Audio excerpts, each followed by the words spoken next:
You are listening to the North Carolina Food and Beverage Podcast. Thank you for downloading and subscribing. Coming to you virtually live from high atop the historic Raleigh building in beautiful downtown Raleigh. The NCF&B takes the listener behind the scenes to tell the stories of the people that contribute to the creation of the food and beverage community of North Carolina. And now, the misfits in the dish pit, the faces of the front. They are Max Trujillo and Matthew Weiss. Hello, and thank you for listening to the North Carolina Food and Beverage Podcast. I am your co-host, Max Trujillo. And I am your co-host, Matthew Weiss. And today in studio, we have a first for the second consecutive week, Miss Culinary Writer, Freelance Writer Extraordinaire, Jenn Rice. Thanks for having me back so soon. Yeah. We in full disclosure, we had Jenn on along with the gents over at Soka, Sean Degnan and Chef Drew Smith. That was a fantastic episode. If you haven't heard it, check it out.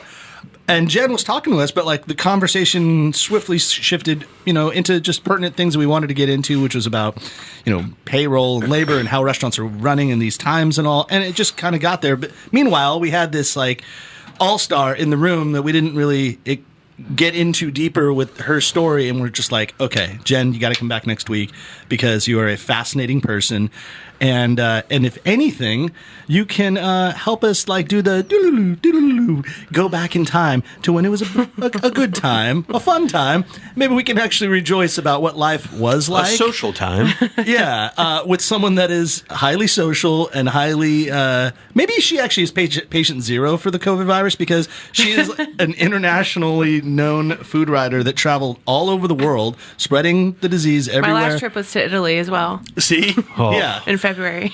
But, and just so the listeners know, I'm an idiot and left my power cord for my laptop at home, and we currently have 37% on the... So this is going to be a very quick episode. We're going to be talking two times. We're going to go until we shut down. Yeah. So, Jenn, let's get into it kind of right there. I noticed we all, locals here in Raleigh and just people that know you on social media, followed you avidly, watching your adventures all over. And like literally, you are always on the road.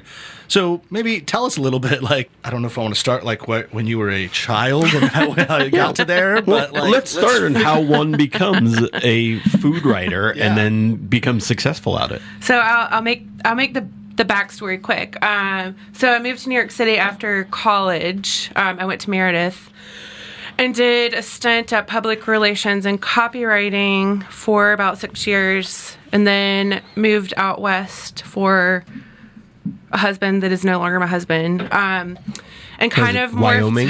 Wyoming, yeah. Salt Lake City first, and then Jackson Hole. Oh, okay. I was doing a bunch of stuff with Fashion Week and the beauty industry, and I realized that I loved food, and every time I'd travel for personal reasons, it would always end up to be about food, and I was coming back to the South a lot, and so my first piece as a food journalist was with USA Today. And from there, it just kind of progressed. And from there, instead of going after like all of the big shots in New York City and the big metropolitan cities, I'd come back to North and South Carolina for work.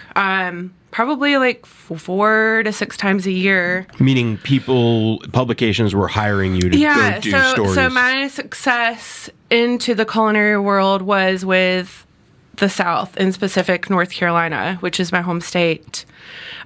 So I'd come back here a lot. I'd have a very short window, and my career kind of boomed in the South from there. And it just made sense to move back in November 2018. But then I still kind of traveled all over the world nonstop, and that really just came to a halt in March when the pandemic went wild. Right. But this year alone, like I was telling Max and Matt that I've been to Tasmania, Italy, Switzerland, Park City, Napa twice, Mexico City, all between January 1st and March 20th. There's a story somewhere in there about a spider between. I've been single for a while, and I woke up with a huntsman spider that fell out between my legs and onto the bed, and I let the spider sleep in the queen size bed after I'd been hiking in the bush for a few days. It was about the size of a baseball. Holy my God. And I woke up thinking that a man was in bed with me tickling my thigh, and it was Is not that just a man. a common thing? It was a huntsman. I was hoping that it was a man. In my dreams, it was. I slept on this really uncomfortable couch for the night, and apparently they travel in twos, and I never saw the second one, so I freaked out that it came home with me. But you let it sleep beside you because that's the proper thing to do, or it looked at me after I jumped up and screamed and crawled under the pillow, and at that point I decided to let it have the queen half size of the bed. The whole bed. Oh, and you slept And somewhere I slept else. on the I couch. get you. Those I slept very- on the couch. That makes more sense. Yeah. I was going to say, how the hell would you still sleep in that bed? There's no way. Even in the couch next door, knowing that there's a baseball-sized It was not spider. a good night's sleep. But yeah, that was. And there's that was, a lot of crazy things out in Tasmania, Oh yeah, I've been there Yeah. myself, and I can including concur. really good wine. Yes. So back to your writing though. So I assume that learning how to copyright was probably let's take it back. That's to how. that's how when you honed when in I your was writing. a publicist, I really liked storytelling, and I wrote a bunch of press releases and connecting with subjects and stuff. So that's kind of where I didn't like the daily work, but I like the writing portion and the connecting. So I think that's kind of how the writing came about. It was very natural for me. Did you write in high school or in college? Like, what was your major in college? I won fashion design and merchandising. Okay. So that's why I moved to New York City. Sure. But yeah, I really enjoyed writing. I think I won a couple poetry contests in grade school. I love the word unkempt, and there's no really. That's a good word, Yeah, unkempt. unkempt. Yeah, it's got a lot going on. Yeah. Does that? So you're a freelance writer, meaning that you'll take anyone's money for the words that you write. Basically, is what The we're saying. peanuts. I'll take anyone's peanuts. Yes. But Accurate. that, as opposed to being a staff writer for, say, a particular magazine or an online periodical or whatever, that there's a couple different roads you can go down as a writer. Was the freelance thing kind of like the sexy thing that you'd prefer, or is that just because you can't hold a job? So I think there's a money talk. I didn't want to be strapped down in New York City. I was in corporate communications and did the 9-to-5 thing for so long. And I felt like I had gone straight from college into this really big job and didn't have time to travel. And at that point, it just kind of picked up from there. And I decided I'd had a few offers from in-house. Yeah. The money probably back then, before all of this happened, was better. But freelance, I kind of compare it to a bartender. You can make a lot of money and then you can take days off and you can still have a life. Yeah. And it seems like travel is very important to you. Yeah, in your and life. a lot of people just like to travel and they'll go anywhere, but I'm a little more picking and discerning about where I go and what I do. So it kind of, there's this trust level of you get to a certain point in your career and your editors trust you to go out with a blank slate and they trust your palette and your knowledge that you're going to do a good job and kind of bring in what they want. So you go in with a slight green light for a story, but really get the world to kind of as your oyster to dig up and then come back and say, this is what I want to write about. These are the subjects that I found. Yeah. This is really interesting. Yeah, how does that work? Let's say you want to do a story on Greece, and so does a publisher call you and say, hey, we're going to send you to Greece, come back with a story, or do you pitch an idea? A lot of people always talk about my ideas and how I come up with them, and that's one of the things that I think has been success, is that I like to write about things that I think of. I don't want anyone to seed an idea into my head. So I started working with tourism boards and places like that instead of a hotel or a brewery or a winery, because I think it gives you more of a blank canvas to go out and do research. Occasionally I'll do a hotel trip, but I find that I like to not be strapped down and just kind of roam. And then these trips are crazy too. A lot of people say they'll never feel bad for me, but I don't think they've gone to Budapest. I went to for 48 hours only. go there, land, you try to do as much as you can. It's exhausting, but like thrilling. So it's kind of this, I think, to answer your question about freelance, it gives like this thrill. Yeah. And it's like this high to get on a plane and then get back for 2 days and someone be like, hey, you want to come to Tasmania for a week? But I think Matt wants to know who's paying for this. Yeah. So, well, like, do you get paid? Well, I mean, I get paid. I get paid by the like, publication. But like, are you paid to go to a place, or do you pay for yourself to go to a place and then you get paid to do it? Go to a place, but only when a story publishes. So I could go all around the world for the entire year and have all this great content, and it never works out, or a pandemic happens and half of your stories get canceled and then you don't get paid. So it's a gamble. It's like playing poker. But you're fitting the bill up front. So like airlines, hotels, and tourism boards will mostly like front stuff up front, and then I usually now will tack on an extra week, and that is like out of my pocket. Yeah. Right. Or I'll set a few things up. Well, I mean, I'm asking more. Of course, I'm curious, but I think like a lot of people out there think, oh, well, that sounds exotic. I want to be a freelance writer. Well, and go travel then, the world. A lot of people are like, oh, you write for Vogue, so you must be like making the big bucks. Right. And it doesn't work like that. And I think a lot of people think it's a great job. Like I wouldn't change anything about it except maybe to get to travel again one day. But yeah, it's stressful.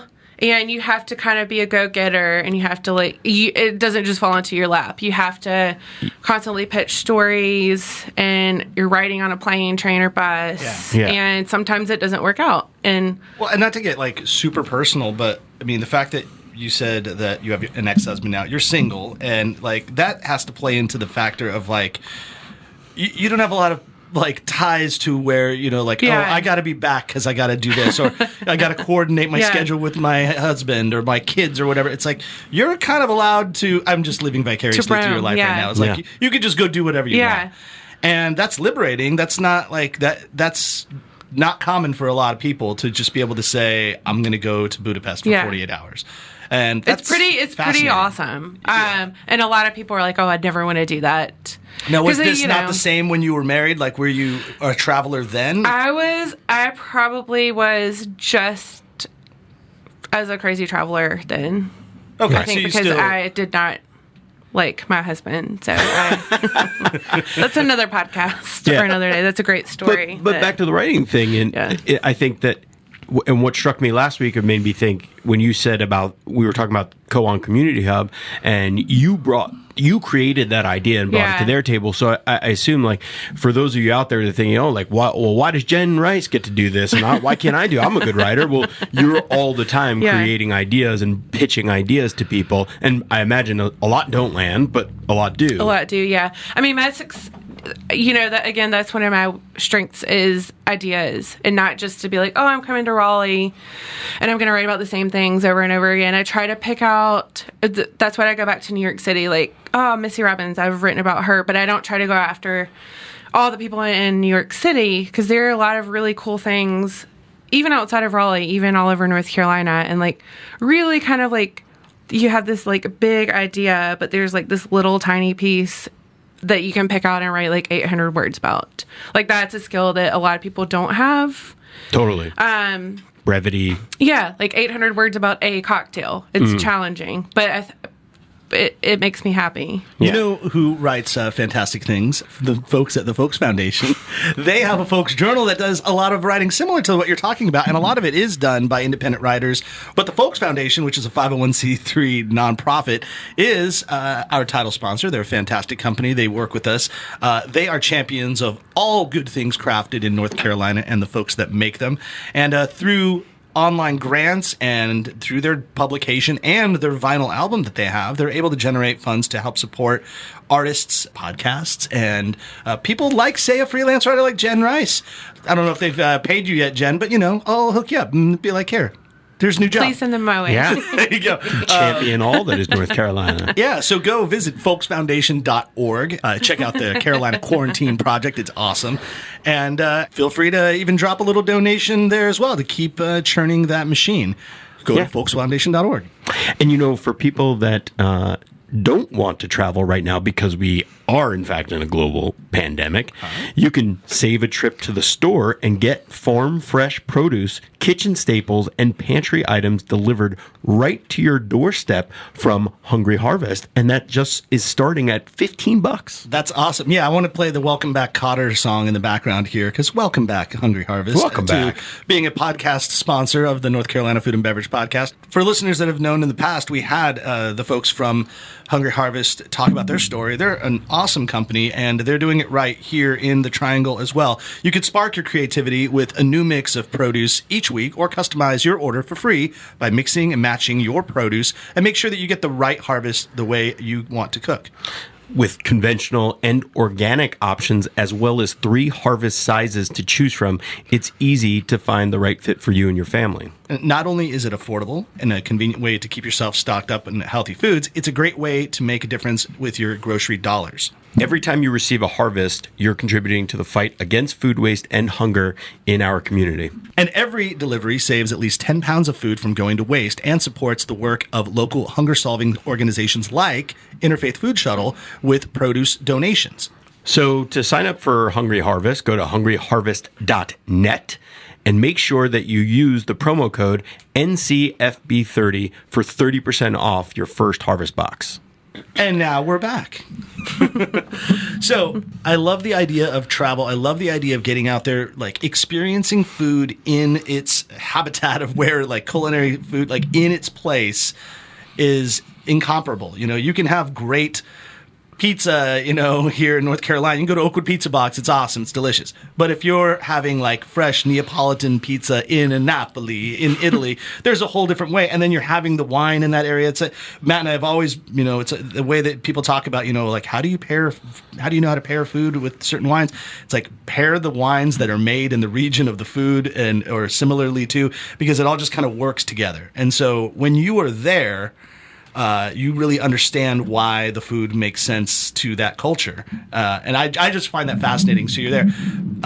Maybe just give us an example, since like you were in Italy last year, of maybe just like an environment, or like where did you specifically go and what did you learn on your most recent Italian travel? So that was actually my last trip. I got back on Valentine's Day, and then all of this happened. And so my last trip was Italy, and I went to Umbria and Tuscany for wine, like Biondi Santi, and did all the like amazing things, truffle hunting. It's as cool as it sounds with the dog. Wow. We started out in Rome, and one of my favorite things to do is just go eat cacio e pepe anywhere.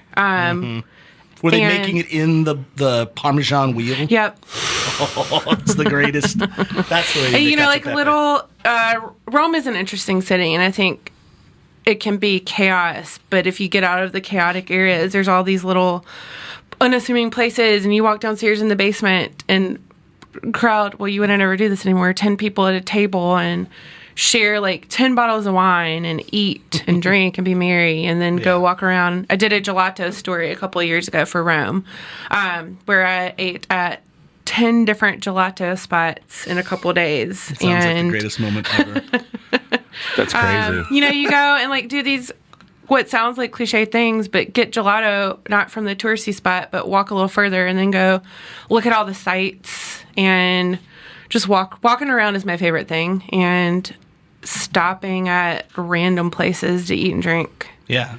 On our travels, at least Felicia and I, we've always noticed that the best moments we've ever had is when we decided to just kind of throw the tour book away and go purposefully get lost in the city. Yeah, even in Paris. Yeah. It's the easiest way to see Paris. And also, too, you know, on these big wine trips, we writers laugh about it too, because it probably sounds dreamy, but I say this all the time. It's so hard to go to do 2 Michelin spots in one day. So like you have this like 4-hour 1-star Michelin lunch near a winery in Tuscany. Everybody's boo-hooing for you right now. Oh, poor Jenn. And then you have 2 hours to sober up and go into the like 21 course 3 Michelin star restaurant at night. Yeah. It's a dream, but it's challenging. Yeah. You're trying to write Especially a when you're story doing it professionally. wasted after like 15 bottles Don't of worry. wine. If anyone's jealous of Jen, just know that she doesn't get to do any of that shit at all. So, joke's on you. That life is over. But what I'm curious is about also. Thanks. Yeah. Thanks, Matt. Well, there'll be a vaccine one day. So. I've been making pasta in my house. Right, I'm sure it tastes the same, and putting up like virtual backgrounds of the Tuscany vineyards. Yeah. But how do you like for this trip? So did Biondi Stanti invite you out there, or who were you writing for on that one? So that was a Wilson Daniels trip. Oh, yeah. former Matt's old employee company. of Yeah. mine. Cool. There were like 5 or 6 of us total, PR people, journalists, and we went all through Tuscany and Umbria. I think it was 5 nights, 5 hotels, up early, but like beautiful. And Yeah, to like and you stay tour the vineyards sane, and I get everything. up early, hungover, and do a run through the vineyards or the olive trees, which is pretty magical. Yeah, you That's all sleep there on now. the bus when you're. You don't. I mean, you don't really sleep. Yeah, Yeah. but like you recoup Yeah. on the bus. You so try to you're get right, like yeah. 4, maybe 5 if you're really like hours at night, and And then you're like, oh, yeah, there's going to be Wi-Fi on the van. And then everyone's trying to file a story, and you're on a rocky road. Everyone's laptops are bouncing up. Everyone gets grumpy and then gets more wine, and it's great.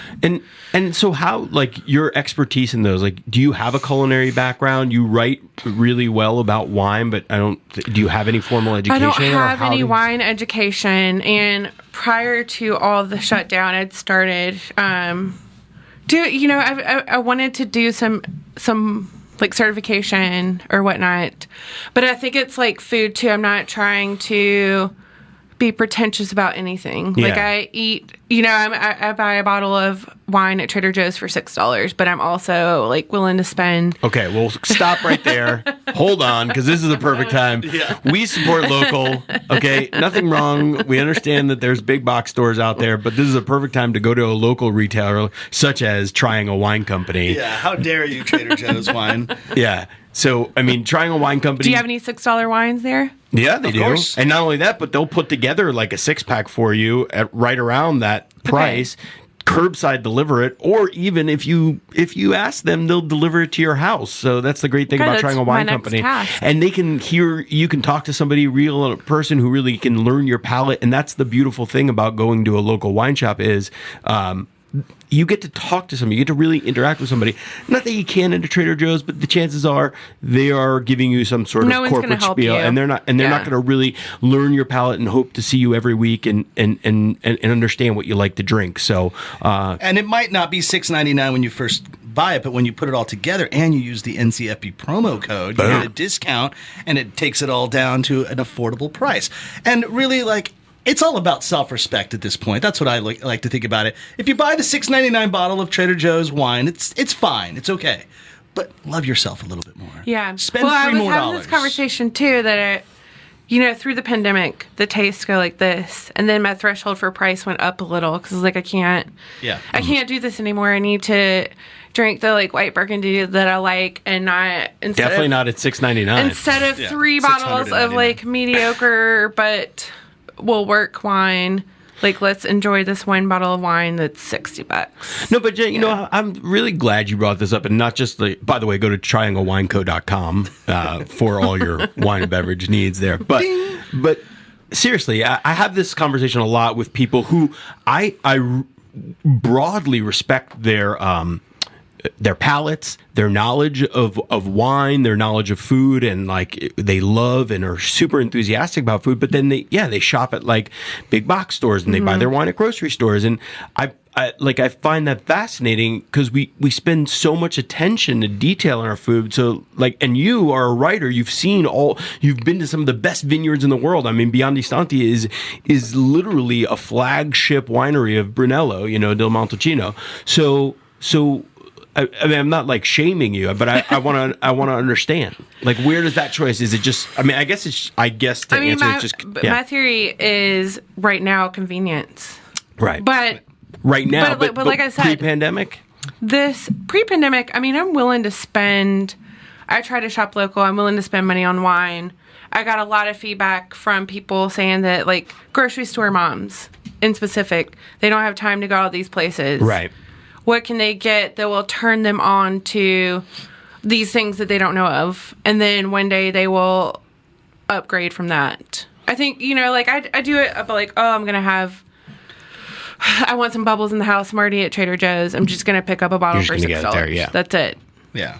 But like I do, like when Gene from Great Grapes, if you're in the Trader Joe's in Cary, or maybe you're in the one in Raleigh, is just on the other cul-de-sac there. Matt, but I'll say this: like I have a pretty sophisticated palate, but I also love Taco Bell, and I think I just search my for vice. yummy. Yeah. Like I just want yummy, and like Taco Bell is yummy. Yeah. It's not good. It's not like but quality. let's not shit on it because No, I eat it all the time. But I will say this. As a local plug, we recently had a dare from the Durham Food Hall on, and she was talking about how they would be opening soon, and now Durham Food Hall is open for takeout, curbside, whatever, and you can get a lot of things there. They have Old North Meats and Provisions and Locals Oyster Bar and Ex Voto, and I bring that up because Ex Voto Marshall over there was talking about how they did their own riff on a Crunchwrap Supreme. Yeah, and I went there. He made it for me. He's got like a little cheese that he puts on the flat top and crisps it onto the tortilla. I mean, just unbelievable, stellar, and it blew away anything Taco Bell ever could have made. So I like to start at Taco Bell, but I would like to finish at something like an Ex So like Voto. there's always the chance. I think that's what I do in writing too. Like you have, not everybody is going to fly to Umbria. But you can bring back tastes, and you can turn people on to things in a non-pretentious way. Yeah. Because like people are scared of wine. People are scared of like fine dining. Yeah, and if I said drink some Sagrantino to people, they'd probably think they're going to catch a disease. Yeah, because I like talking about wine, but none of my friends know what Brunello are. Like none of them know what white Burgundy is, and then or even orange wine. I'll bring it home, and they're like, I would never buy this. You drink it. They're like, oh, what it actually is this? Yeah. So I'd like to do some formal training, but I think right now it's like this no frills conversation with like a regular person. That's been my success through writing, because my Food and Wine editor always told me like, don't use these big words. Just tell me what you're trying to tell me. Yeah. Just get it through as you're talking to your friend that Be knows relatable, nothing. Right? Yeah. It's up being relatable. Because you have a lot of people that write the technical wine writing I world. could never do that. And I'm like, I don't know what you... And I travel a lot with distributors, buyers, somms on wine trips, and they're asking all these questions about like the rocks and the soil. I would like to know more about that, but that's not what I'm writing about. Yeah. Like just for my knowledge. How does Because it my friends taste? are going What's to be the like, end result? oh, this tastes like... This, it tastes like whatever you want it to taste like. It's your palate. Yeah. And I think a lot of people try to make you feel like you should feel this way. Yeah, no, and I think that's the worst thing. I think, the way that you can make it relatable is the best. So to step away from that for a second and more into, because I want to hear more about it. I want to be swept away. So can you take us into like, or do you have off the top of your mind some of your favorite pieces and stories and places that you've written about, and like give us a little snippet of that? A lot of them are in the South. Wow. And then, and Paris. Okay. I try to South go to of Paris? both. Yeah. One of my favorite stories was when I went to Paris a few years ago and stayed at the Four Seasons George V. And it was just completely by surprise. It's one of the most beautiful hotels that you could possibly stay in. It's an old palace. I imagine. They have 3 Michelin-starred restaurants with a total of 5 stars. And you don't have to leave the hotel. It's in a courtyard. They all connect. And as a surprise, my friend who does PR let me eat at all 3 of them in less than 24 hours. So I wrote a story about like how to conquer that in 24 hours for Food and Wine. And then like in the interim, you sit in the bathtub and drink champagne and try to digest. It's a good way to digest. Yeah, there's like... Paris is always surprising, too, because I think a lot of people think they have to go in with a ton of money, but you can literally wander around. I wrote the best sandwich I've ever had in my entire life is in Paris in a market, and you wait in line for 2 hours, and it's worth it. And What I fight was people it? on that. It is this crazy old guy who used to be in fine dining, and he literally sells it across from the cheese shop, and it's this... It's griddled, and he does 2 kinds of cheeses. You get a taste in line, and then vegetables, and then wraps it up. You don't get to be like a psychopath and be like, I'm gluten intolerant. I can't eat that is what cheese. it is. It is what it is. Yeah. They have a crepe. You can do that if it's gluten free. And then the South, when I came back here permanently, there's all, I had already written a story about Cheaty for Food and Wine from Garland. And the 48-hour stories I used to do for Food and Wine were really cool because you get like Asheville, 48 hours. Those were tough, though, trying to eat. So who came up with that concept first, New York Times or Food and Wine? Because New York Times is 36 hours. I think New York Times. You think so? Okay. Yeah. Well, yeah. So we have to up your ante. So we're going to give you 48 hours. Yeah. It's 6-minute abs. Yeah. Yeah, not 7-minute Who the abs. hell can get a gym with 6-minute abs? Yeah, and then Eater, it's funny because I moved back here and I love Eater. I'm sure y'all read Eater ongoing too. Yeah, so that's a great transition. So Yeah. when I first moved here in 2013, coming from Los Angeles, previous to moving, I was dedicated to reading Eater LA. It was fascinating for me to just read about my community and what was going on. It was just my daily read. I would love to just hear all these stories that are happening. And then moving to North Carolina, I found myself still reading Eater LA, because that was interesting. And I didn't find the interest level here, or there were things that were awesome, but no one was covering it. That's kind of why Matt and I were like, maybe we should make a goddamn podcast about this stuff. But I did reach out to Eater. I looked into it at the time when I first moved here and said, wow, well, there's no representation in the Carolinas for Eater. Not saying I want to do it, but there should be something here. And I closely followed it for a while. And then lo and behold, this Jenn Rice gal who first time I ever met her, I almost ran her over in the middle of Fayetteville Street. That's a different story. I was really drunk. 10 hours of drinking at Foundation anniversary party. Yeah, and that was actually the day that we had them on here at Foundation. That was that same day for that episode. But Jenn ended up getting that job, and you now are you're. Is it fair to say that you're heading up the Carolinas division of Eater.com? Is that one day? So my editor lives in Charleston, and probably.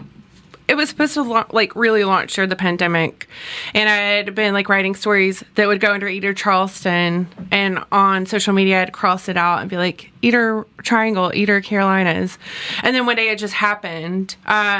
So in North Carolina, it's myself and Matt Lardy kind of taking that reign. Oh yeah. Matt knows he's doing a ton with wine as well. Yeah, Eastern Bloc wine. Yeah, Slovenian stuff. So we're trying to survive the pandemic and do as much as we can with Eater Carolinas, but it's set up to be, some really cool stuff, shooting some exclusive imagery, and then as soon as things get a little better, I will start doing heat maps again for the entire state. So any destination cities, including the Outer Banks, which I'm going to go out to in a couple weeks and do, what they're doing is 18 essentials now.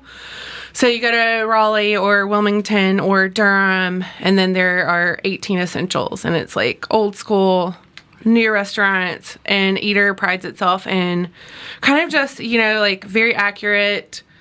Anyone who looks at what you're up on Eater, that's legit. It's not going to be is this place good? You just trust it. So I think it's going to be cool to kind of expand after things reopen a little more and talk about all these things outside of the big cities too. Because there's, distilleries, cheesemakers, beaches that are secluded. Where do you get your information, or what are some of your sources for things, especially within the South? I do a lot of podcast. Yes, NCF&B podcasts. I listen to a lot of people. I have phone calls with chefs all the time and makers. Sam from Lady Edison and I just chatted for 2 hours about Lady Edison, and then I suddenly was like, oh, this is the prosciutto of the South. And I want to go around. It's just kind of this puzzle process in my head, and I want to go around to the other hammeries grandfathered in because they can't do stuff like they did back in the day, and compare it to Serrano and prosciutto because they were doing it kind of thinly sliced like that, and figure something cool out about that, and not just write about here's some prosciutto of the South. So actually go and visit all these people. It's just a process. That's cool. We are down to just a few % left of my computer, but my beautiful and amazing wife, Felicia Trujillo, drove down to the kitchen with my charger and should be here any second. So I'm going to pause, Okay. and we're going to get juiced up because she's awesome. Thank you, Ben. And we're back. Do you know how many days you were on the road in 2019? Probably, I usually say I travel like 85 to 90% of the year, whatever that equates to. Oh, wow. Okay. So that's So a lot. Yeah, Like it 220 days or something like that. yeah. Probably. And 2019 was crazy. And I'd literally be home for like 48 hours, if that, and then be off to another country. And that's not going to happen like that now. So, but with that, so talking about reality and what now in 2020, you've had to kind of figure it out and figure out what to do in this time. What else are you doing to kind of keep yourself busy and Keep my mind not wandering. and do things? Yeah. So yeah, I think I kind of freaked out like everyone else, but it's similar to everyone else. I mean, even you guys, you have to pivot. And I wanted to stay into like creative. I didn't want to give up on that because that kind of fuels my life, and stay in the industry. So the hub at Coine was a good few weeks, couple months of, nonstop work. And then I started helping Wyatt Dixon out for his Raleigh deliveries from Picnic in front of forthcoming Wyatt's Barbecue every Thursday. And that was just kind of like a fun time to get out of my head. And, but it's been fun working with him. And I've learned... Future guest of the show. We have Future him on guest the of the calendar. show. Yes. Yeah.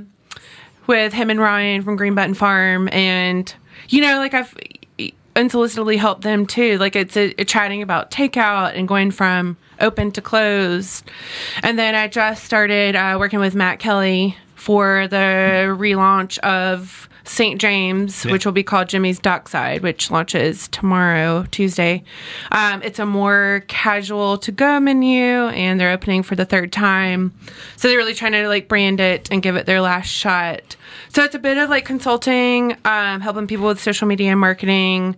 And similar to writing, it's kind of like pulling out those little gems of like, this is what people want. Or, we've had fun at St. James trying to figure out the menu, and there's a 2-foot-long po' boy that I think they're going to put on the menu instead of cutting it as like a family po' boy or How do you package that to go? A 2-foot po' boy. Just put it in. We're gonna figure it out. Christmas wrapping roll, like a tube. Then you Lady and the Tramp it with your family at home, right? But yeah, so it's been great to be grounded and get to know a lot of chefs that I didn't have the luxury to spend time with, because literally I need to talk to you on the phone, I need to write this story, and then I'm gone. So I've gotten to really know the community, and I hate to admit, like I've kind of gotten in my like ways of liking not traveling to an extent. Like I'm supposed to be in southern Italy right now for the summer. So that's a bummer, but it has been cool to kind of like help people and have these conversations. And I started writing for a couple more local magazines. Eater Carolinas has been great. So it's still like a treading water phase, but it's been fun to still be creative in the food space. Yeah. I mean, luckily there are a lot of cool stories happening in the Carolinas in general. And there's a lot of just interesting things throughout all of this chaos. There are like wild new opportunities and things are changing, and so there is a lot to write about because people are having to reinvent their businesses and trying to understand. And I just when I was up in Durham last week, Sean Umstead was running on the street, and him and his wife were about to go into Kingfisher Queen Burger, and he's going to cook burgers out in the parking lot and do cocktails to go. So I'm actually trying to research now, like other spots like Government Cheeseburger, and call the burger the savior of the pandemic. Because like, you open, so many places have turned to the burger to ride out the storm. Totally. Yeah. High Top Burger just came out. That's really cool. It is interesting, though. I mean, we had Chris of Postmaster on to talk about Government Cheeseburger. And it's the coolest pivot rebrand I've ever seen. Yeah, I told them that there should be a ton of Government Cheeseburgers all over the place. Like, why not? We love burgers. and they're easy. They're very take-outable. And I think the best part about his whole brand of it is that they did it kind of with like a no rules, mentality. And they're like, who cares? Like, if we crash and burn, it doesn't matter. And I think that having the freedom of doing that is what made them so take off. awesome. Yeah. And even their illustrations. And that's kind of similar to Jimmy's Dockside at St. James. Like they've Taylor got Holmes, I think, did all the artwork, and he's awesome. Yeah, they've got all these like cool, interesting, because you're not going to get the same thing as you would as if you were to go dine in St. James. It's a $3 million restaurant. Like it's going to be different. So I think the communication to the customer of like, this is a new phase for everyone. Everyone's trying their hardest. Don't expect a seafood tower at your doorstep. That's not going to happen with ice. That's fucking crazy. So in Jimmy's Dockside, then you're working in more of like almost like a PR capacity? Yeah, more social marketing and a little PR too. This is my background. So yeah. Yeah. So it's kind of interesting to be back on that side, but also like you have to be creative if you're gonna, especially for them, it's their third time to walk back in their restaurant in less than 3 years for the third time. Has to be like, they're excited and anxious, and they're just trying to have fun with it. Like Matt and I have talked about like dumping sand outside to make an actual dockside. So I think, why not? I like to work with people that are on brand for me and vice versa, and people that are willing to open their doors to creativity and try things out. Because, as we all know, like tomorrow is not today, and next week, who knows what people want or what will happen, or if we'll go into phase 3, or who knows. I know it's a question plaguing us all right now. We had I think he'd be okay with me mentioning this because he put it all out on social media, but Andrew Olam of Union Special, great friend of the show and great guy in general, and also makes so much food product. Like all of his breads go to so many restaurants in the community. So he's kind of a key member in the community of making a lot to make a lot of restaurants run, which is key. And he was talking like, we got to be really mindful when we're out there, like if restaurants are going to be open and if we're going to have curbside takeout and patio dining, be intelligent, be smart, like wear your mask when you got to get up and go to the bathroom, wear your mask when the server drops the food down, like be conscious of everybody that's doing this, because it's a lot of work. Yeah. I mean, people are open for many reasons. Like, yes, I want to make $1. I want to be able to provide money for other people that I can employ. I also like being open as a restaurant is serving a service to the community. I mean, yes, we could all eat at home, but there comes a point where we do need to be able to like get out and connect and have somebody else's cooking every now and then. And so we should be able to do that, but also be super responsible when you're doing it. And, and public service announcement. Stop writing shitty reviews on Yelp for any business that's open right now. Just stop. Wyatt and I had this conversation the other day about people and takeout and how they're like so impatient, and they pick up their food and 30 minutes later they're like, my food is cold. Well, no shit, you just drove 30 miles back to your house. And so, like things like working on messaging, because people don't have patience right now, but they should. Like you're not getting the same thing as if you sat down in a restaurant. Of course, your food isn't going to be just like it came out of the oven or the fryer when you get home half an hour later. And who knows, who's to say you didn't go grocery shopping for 2 hours and then you're home leaving a nasty review. So I think that needs to end. And just learn how to like put it in the oven, heat it back up. Yeah. It's not. And it, part of it is the restaurants need to be responsible of having proper take-outable food, right? Like maybe the deep fried such and such isn't the best thing to, give to somebody that is going to go away for a couple hours. Yeah. So like, that's the thing too that, with a little consulting with these restaurants too, is like takeout reheating instructions. Like people actually don't know what to do at home. They're like, I have no idea. Yeah. See that box over there that gets hot? Turn it on. Yeah. It's called the reheat setting or the warm setting on your oven. I'm pretty sure you all have it. So, but just like being safe, key messaging on reheating, but But yeah, the Yelp reviews are ridiculous right now. It's so sad. Well, like one thing I know before we get out of here is like one thing that doesn't take out very well but is delicious when you have it is ice cream. Yeah. And also when there's alcohol in that ice cream, you're kind of killing two birds with one stone. Of course, I'm talking about proof alcohol ice cream. Jen, you were on last week and you were the recipient of said proof alcohol ice cream. As a professional international rider, please tell us what you thought of this. The pint is already gone. You will, because it's part of the deal. You will receive another proof alcohol ice cream pint. You try a new flavor. Did the rum pistachio. Yeah. And it was very, very pleasurable after dinner one night. Nice. Yeah, they're delicious.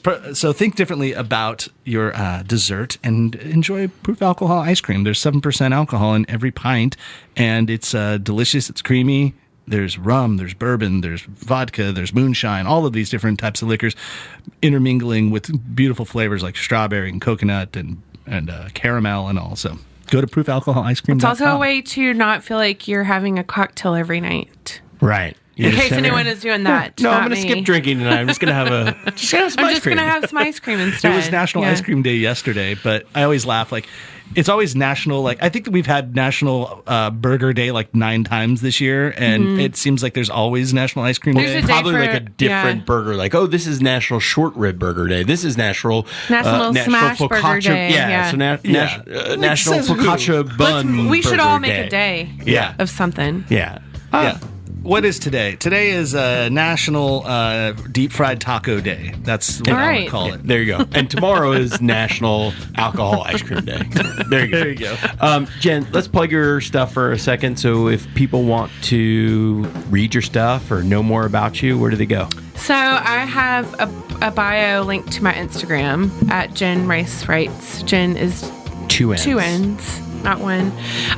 Link to my portfolio, and I try to keep the link tree posted with current events and stuff like that. And then my website is jennricewrites.com. And then Eater Carolinas is I don't know if you Google Eater Carolinas, it's like Eater. Go to eater.com Yeah. and then put in Carolinas, you'll find it. Yeah. Nice. Cool. Well, Jen, thank you so much. Thanks for having me. I'll be back next week. Yeah, Just kidding. we'll go for 3 in a row. All right, everybody. Well, please go out to your favorite establishments when you can, or get some takeout in North Carolina. You will eat and drink very merrily. Thanks for listening to the NC F&B podcast. And if you've stuck with us this long, review us on iTunes, and remember, 5 stars are encouraged.